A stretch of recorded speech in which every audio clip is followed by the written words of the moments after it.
Welcome to another video on the Cyber Crisis Planning Room, or CyberCPR. In this video we're going to be looking at system administration. So I'm going to kick off by logging into the console using an account that I set up during the initial installation phase. Once I've logged in, I'm going to land on what we call the dashboard. This is where the system administrator can see the current disk utilization, memory and CPU usage. On the left you'll see a series of buttons. The dashboard will bring me back here. Underneath that is the authentication logs. These show me who has tried and either successfully or otherwise logged in. Notice the red ones clearly showing failed logins. On the right hand side is a source IP address column. This allows me to see the source of the attempted login. If I see if somebody's trying to brute force, I can identify the source of that machine. Underneath that is activity logs.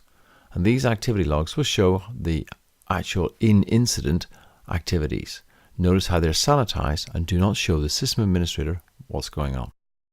Under that is the system administration tab, and here is where the sysadmin would set things like the IP address, the subnet mask and default gateway should you allow this machine to talk to the internet.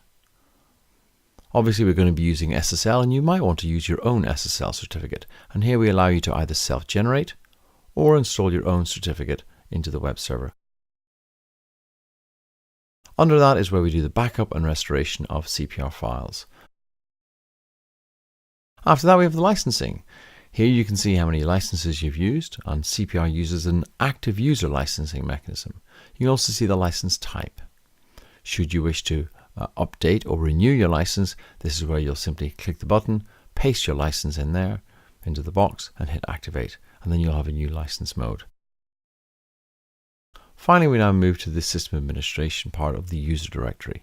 This is where you can see all of the users who are currently active or otherwise on the system. All user accounts are listed here. As you can see, I can hover over and get a little bit more information about each individual user. We list all of the users in the priority. At the top are CPR administrators. After that, application managers, and then application users. This allows you to see the most important people at the top. Clicking on any of the bars will take you to the profile of that user, and you can either book a meeting with them or you can send them a message.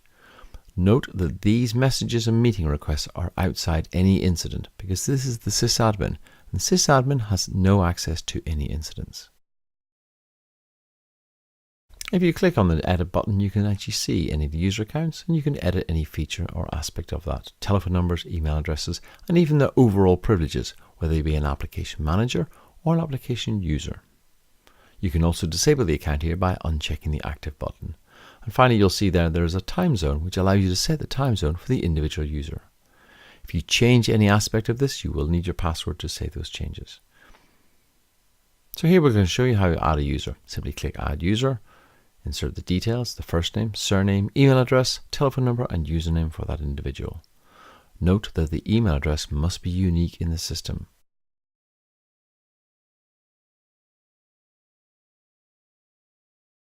You're also required to set an initial password.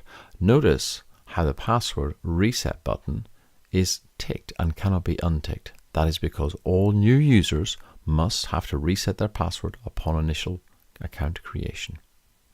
Once you have set the initial password and validated that you have it correct, you can pick the kind of role that this person has. Notice we have 3 roles available at this point: System Administrator, Application Manager and Application User.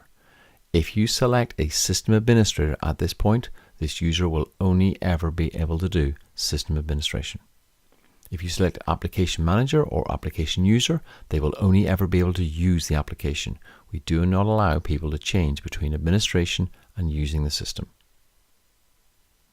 Once you've hit everything and it's all correct, hit save and your user has been added. When a user is just initially added to the dashboard, their name will appear at the top of the list.